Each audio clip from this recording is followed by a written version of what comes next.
My channel. और आज है 27 ऑफ फरवरी, यानी कि आज बोर्ड की शुरुआत हुई है।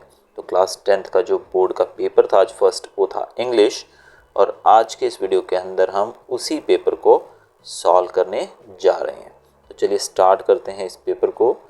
अगर आपने चैनल को सब्सक्राइब नहीं किया है तो चैनल को सब्सक्राइब कर दीजिएगा। और फर्स्ट क्वेश्चन आप देख सकते हैं यहाँ पर, which of the following statement is false. इसमें से आपको फॉल्स स्टेटमेंट को ढूंढना है। तो करेक्ट आंसर इसका जो है वो है C, that is the young seagull flew back to his ledge with the fish his mother gave him. तो ये फॉल्स है। नेक्स्ट क्वेश्चन देखेंगे हम, which of the following words is opposite in the meaning to the word halted। halted का अपोजिट कौन सा है? halted का मतलब होता है रुक जाना, तो उसका अपोजिट रहेगा moved।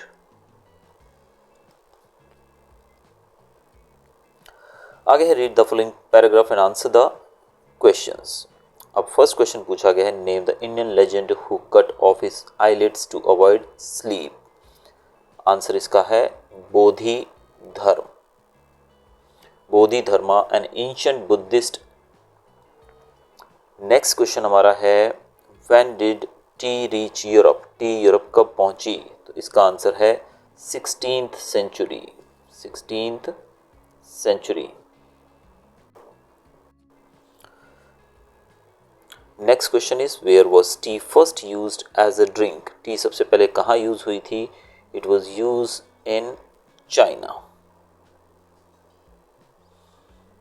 Now moving on to our next section, that is fill in the blanks choosing the correct words given the bracket। Bracket में से आपको वर्ड्स चुनने हैं और यहाँ पर आंसर देना है।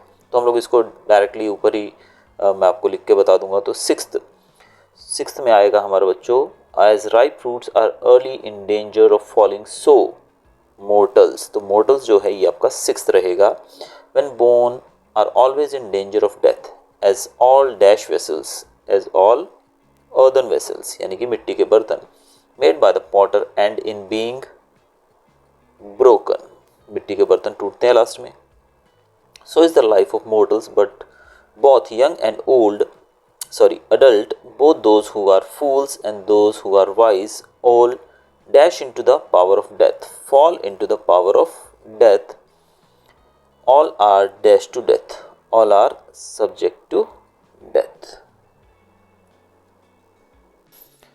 नेक्स्ट क्वेश्चन हमारा जो रहेगा बच्चों, अगले हैं answer the following questions in 5 to 6 sentences. तो ये आपको टेक्स्ट बुक में मिल जाएंगे, तो मैं यहाँ पर इनको सॉल्व नहीं करूँगा।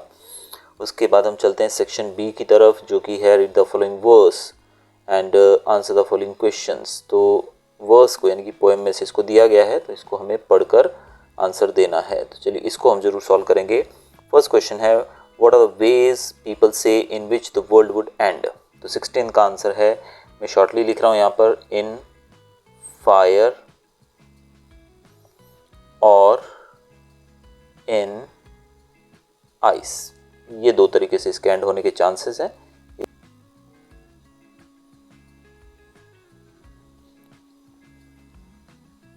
नेक्स्ट क्वेश्चन है हमारा 17th, What does fire and ice represent in the poem? Fire और आइस क्या रिप्रेजेंट करते हैं? तो पहले हम बात करेंगे फायर की। फायर क्या रिप्रेजेंट करता है? It represents greed. मैं यहाँ पर अंडरलाइन कर देता हूँ ऊपर वर्ड्स को, ठीक है। तो फायर जो है वो रिप्रेजेंट करता है डिजायर, पैशन और ग्रीड। बाकी वर्ड्स तो यहाँ पर नहीं है, वो हमें अपने आप से जोड़ने पड़ेंगे। डिजायर, पैशन या फिर ग्रीड। नेक्स्ट क्वेश्चन है हमारा, name the American poet who has written the above poem. इसके पोएट का नाम हमें लिखना है। We know that this poem is written by Robert Frost. Next हम चलते हैं आगे, select the figures of speech from the options given below. Figures of speech जो है, इसमें फर्स्ट जो है उसका आंसर रहेगा हमारे पास अलिट्रेशन, क्योंकि यहाँ पर आप देखिए बी वर्ड जो है 3 बार नहीं 4 बार रिपीट हुआ है। अगला जो क्वेश्चन है उसके अंदर आप देखेंगे तो लाइक दिया गया है, इस कारण से यहाँ पर हमारा आंसर रहेगा सिमिली।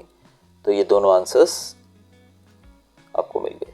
नेक्स्ट हम देखते हैं हमारे अगले टॉपिक जो है, फिर से 3 क्वेश्चंस हमें सॉल्व करने हैं 5 to 6 सेंटेंसेस के अंदर। तो 5 क्वेश्चंस दिए गए हैं, इसके आंसर्स भी आप बुक में से देख सकते हैं। अब हम चलते हैं हमारे अगले पैसेज की तरफ। अगला एक और पैसेज दिया गया है जिसके अंदर हमें रीड करना है और फिर से हमें आंसर्स देने हैं। तो चलिए देख लेते हैं इसको भी। तो पहले हम देखते हैं first question, identify the place where Griffin is in. Griffin कहाँ पर है? तो इसका आंसर साफ साफ आपको पता है, ग्रिफिन कहाँ पर है, वो एक स्टोर के अंदर है। तो 26 का आंसर हमारा रहेगा he is in a store. 27 अगर देखा जाए तो how did the invisible Griffin become a visible person.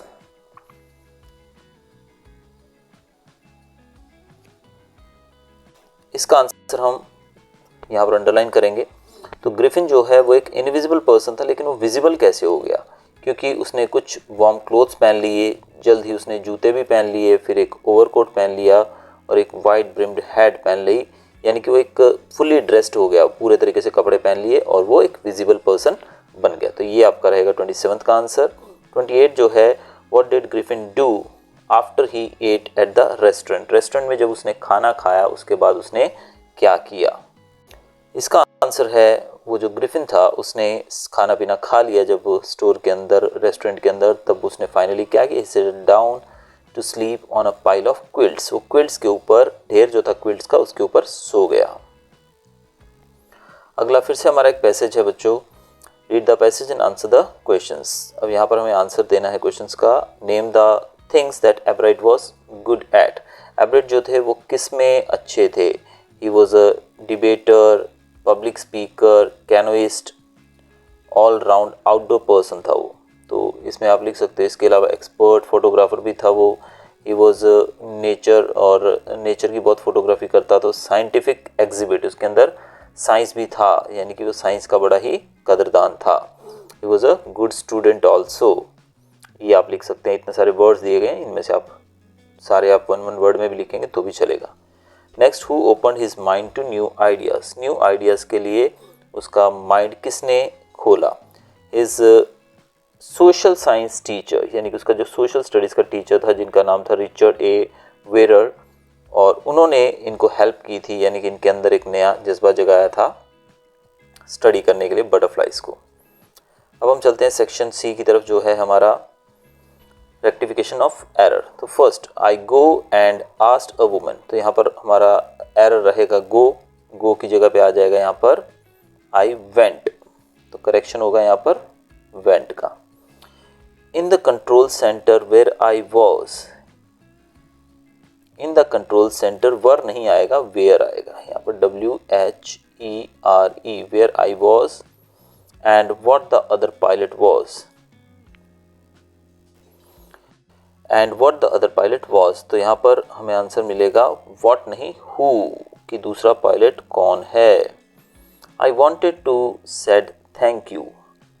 I wanted to said नहीं आएगा, से आएगा। I wanted to say thank you.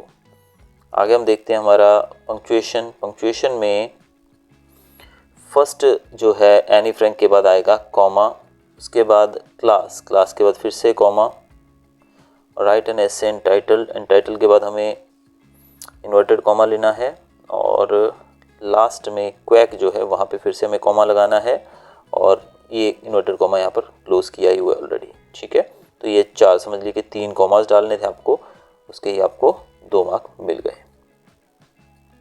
आगे हम चलते हैं fill in the blanks with proper articles, conjunctions and prepositions. ये भी काफ़ी इजी और इम्पॉर्टेंट टॉपिक है, 4 मार्क्स आपको मिलने वाले हैं।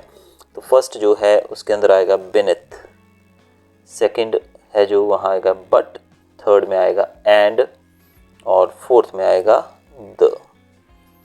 नेक्स्ट हम देखते हैं convert the following into indirect form of narration. ये मैं आपको लास्ट में देता हूँ खाली पेज पे, तब तक हम आगे बढ़ते हैं ऑब्जेक्टिव्स के साथ।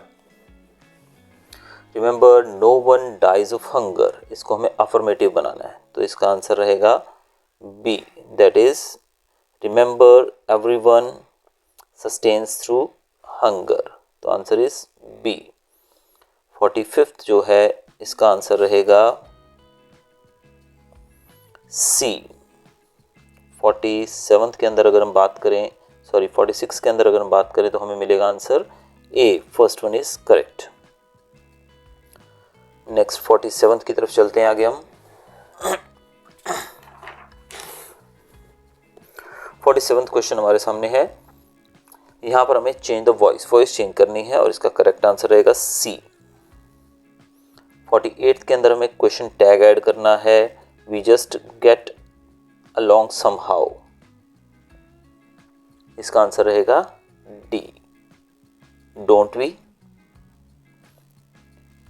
नेक्स्ट है हमारा एक और पैसेज जो कि अनसीन पैसेज रहता है हमारा, तो इसके आंसर्स भी यहाँ पर मैं आपको नहीं देने वाला हूँ क्योंकि इसको रीड करके आपको इसके अंदर से बहुत बड़ा ये पैसेज है और आप इसमें से कुछ भी 4-6 लाइनें लिखेंगे रिलेटेड टू दैट क्वेश्चन तो you will get good marks.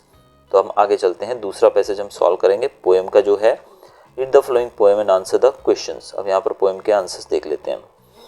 What are the various things the tiger does when he is behind bars? Bars के पीछे है जब टाइगर, तब वो कौन कौन सी हरकतें करता है। तो इसका आंसर है बच्चों, मैं यहीं पर टिक करने की कोशिश करता हूँ, पैसेज काफ़ी बड़ा है भी, देखिए। तो पहले वो क्या करता है वो देखिए, he growls, snarls, roars, तो ये वर्ड आ जाएंगे इसमें। What does the tiger think?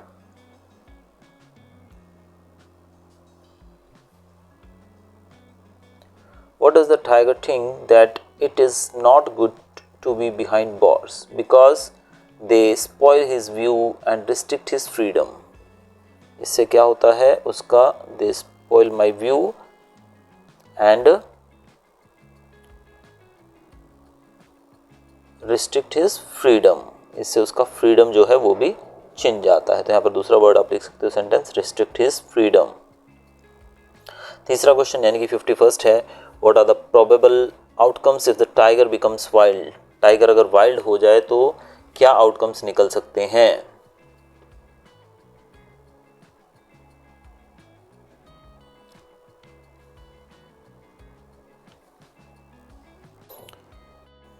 तो टाइगर अगर वाइल्ड होगा तो उसके साथ क्या हो सकता है? हंटर्स माइट शूट मी, उसको शूट किया जा सकता है हंटर्स के द्वारा, या फिर उसके खाने में जहर मिलाया जा सकता है, और इवन वाटर माइट ड्रॉन मी, पानी भी उसको डुबा सकता था अगर वो वाइल्ड होता तो।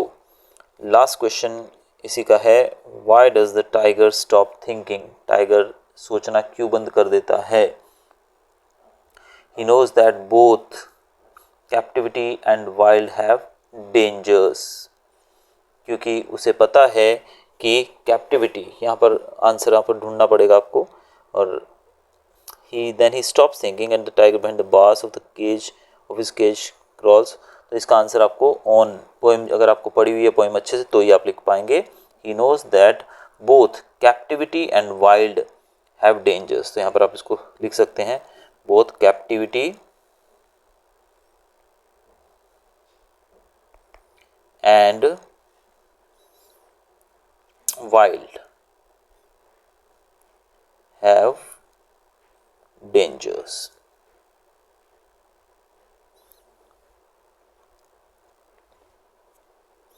और ये बाकी आ गया आपका सेक्शन आ गया है ये राइटिंग सेक्शन है पूरा, इसको आप खुद ही करने वाले हैं। अब इसके जो convert the flowing into indirect form of narration वाला टॉपिक था, उसके आंसर मैं यहाँ पर आपको उसका मैं लिख के दे रहा हूँ बच्चों, तो यहाँ पर आप उसको नोट डाउन कर सकते हैं। Valli expressed her annoyance to the conductor, exclaiming why he didn't mind his own business. Although she laughed while saying this, the conductor joined in the laughter as well. In contrast, an old woman nearby continued with her complaints, questioning the appropriateness of a young person traveling alone. She pressed Valli about her destination, asking if she knew exactly where she was going in town, including the street and house number. In response, Valli indicated that she was capable of taking care of herself, turning her face towards the window and staring out. So बच्चों ये था हमारा video. अगर video अच्छा लगा हो बच्चों तो चैनल को सब्सक्राइब कीजिएगा। Thanks for watching.